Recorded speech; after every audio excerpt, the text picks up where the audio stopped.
about if we take that high-flown saying that's been quoted over so many years now, take all perceptions from the sensual, the aesthetic, the transcendent level of mind, and bring them to the subtle level of body, speech and mind, the body of appearances, the speech of vibrations, and the mind of awareness.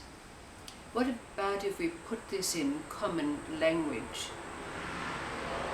Now, very often you've heard it being said that this sensual, aesthetic and transcendent level of mind can be translated into the nitty-gritty, the airy-fairy and the transcendental.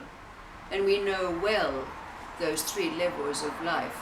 The nitty-gritty, cause and effect, the arena of life where everything is played out, where most people are gladiators striving to conquer life in some way or other.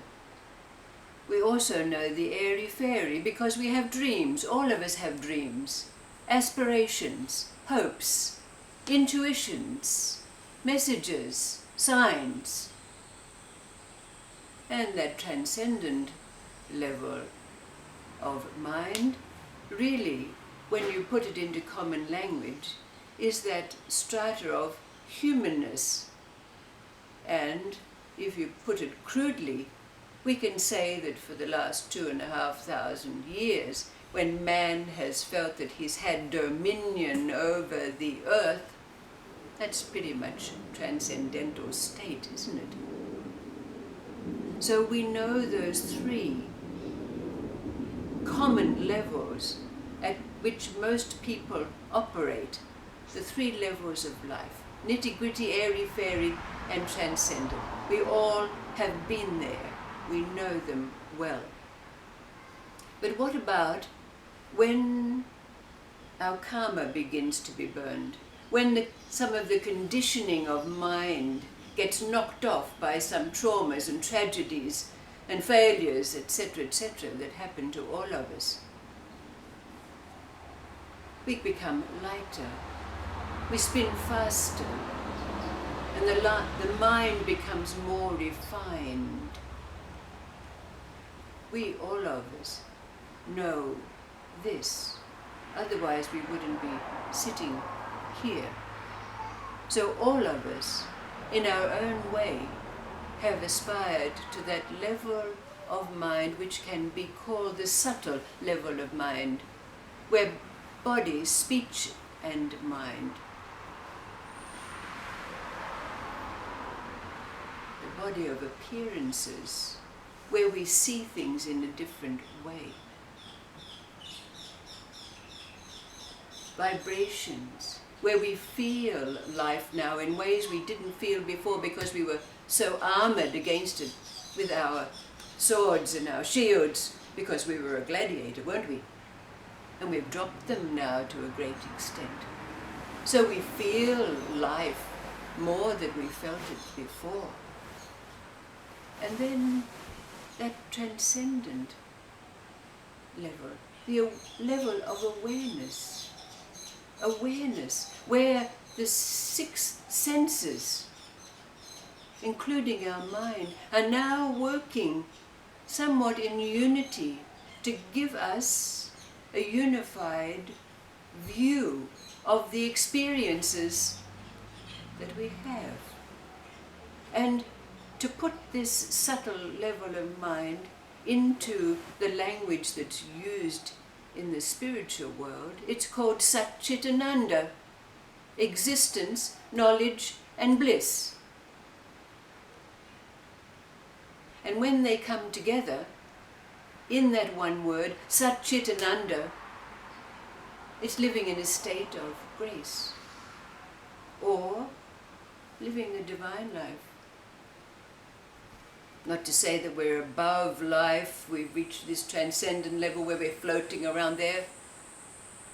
We're still seeing, feeling and experiencing in ways that we didn't know before, when we were down there with all our armor and shields well displayed. But the question that's been asked over these last days, because when we attain to this state of mind, something happens. We find ourselves more present in life, more still, so to speak. And life is still hurtling along, the experiences happening even more rapidly than they did before. Everything seems to be speeded up. But there's something in us that's always present, embracing these 3 levels of existence. These 3 levels of existence are the movement of life. But what happens when stillness and movement, when this stillness, this presence, and the movement of life in all its forms meet? According to this saying, they pass down the columns at the side of the spine and cancel themselves out. That's the perceptions. But those perceptions, those experiences going in, are hitting stillness. Because here we are. It's like a punch in the belly, isn't it? But something happens. And that something that happens is our response. Not our reaction as it would have been before when we were down on those other levels, but this level where the stillness of our presence and the movement of the experience are meeting. And there's a response, not a reaction. How does it work? There was a great mythological emperor in ancient China. His name was Wuzi, and he was renowned for being fair and knowledgeable.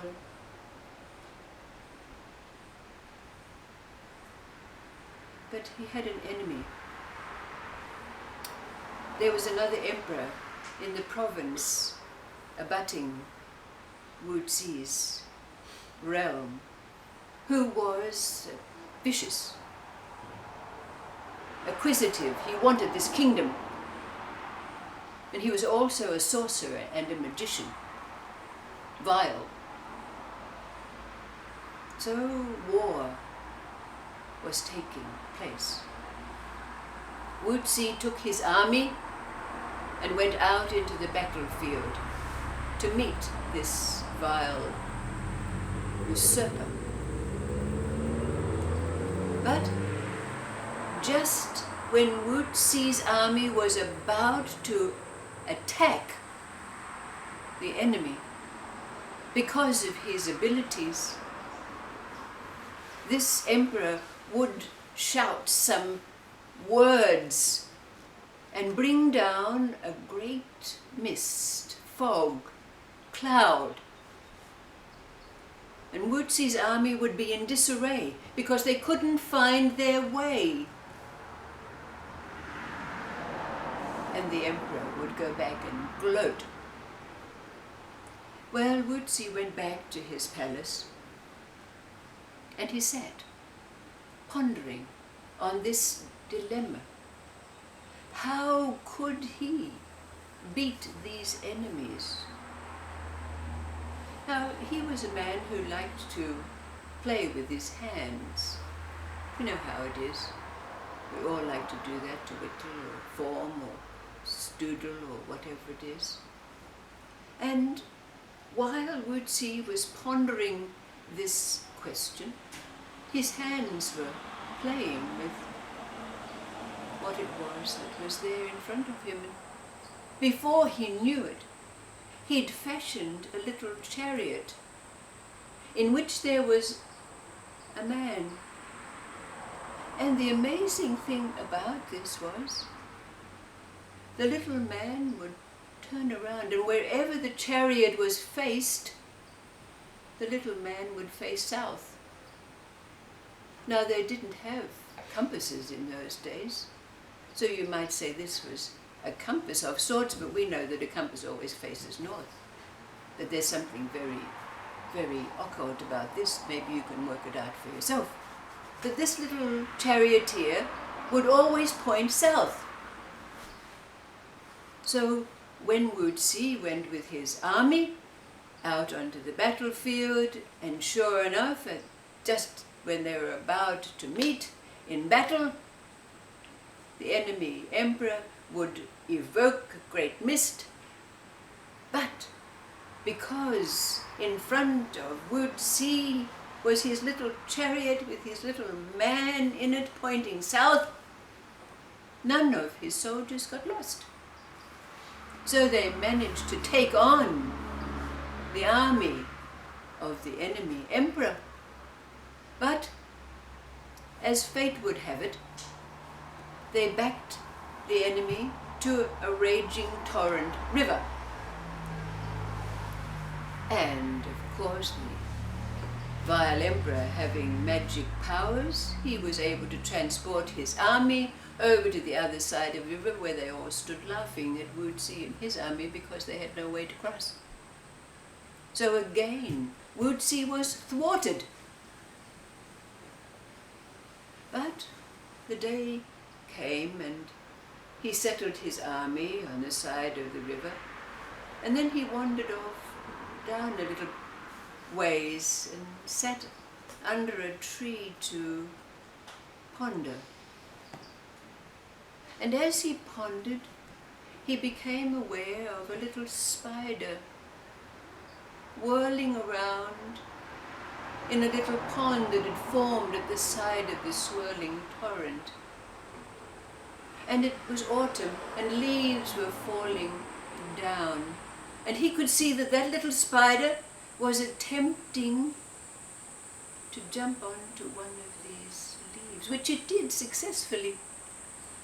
And the leaf took the little spider across the little pond, and he hopped off the other side. Well, Wu Zi had an idea.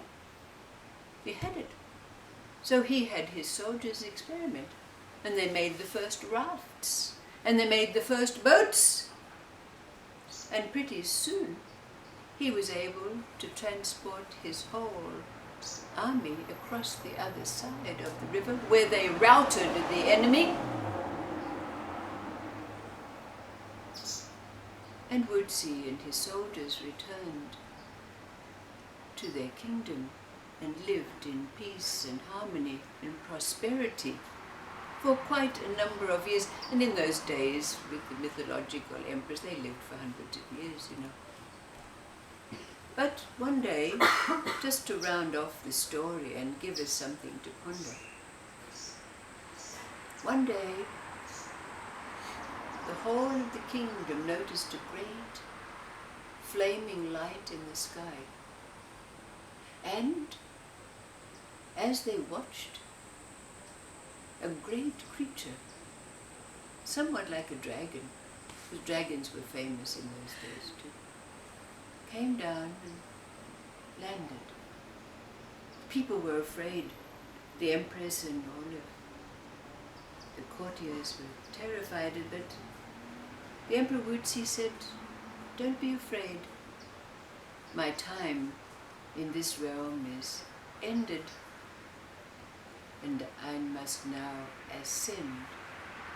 So he climbed on the back of the dragon-like creature and was transported into the heights.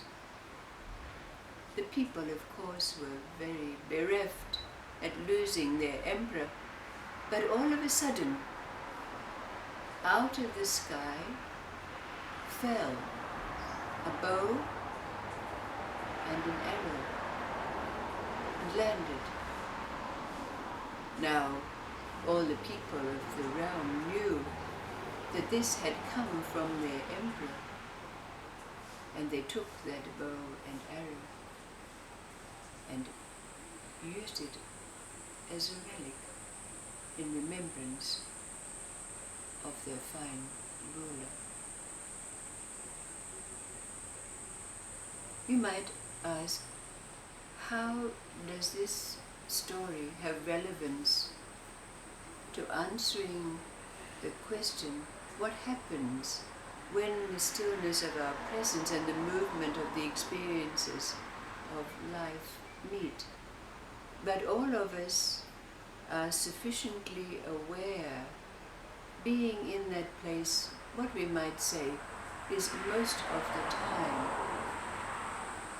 Or even if we have only flashes of it, we have the ability to be able to understand the workings of what it is that occurs when we maintain ourselves in that state of the subtle level of mind, Satchitananda, existence, knowledge and bliss, Satori, the divine life, state of grace, where it's clearly observable what happens when impressions, experiences enter our being and meet this presence.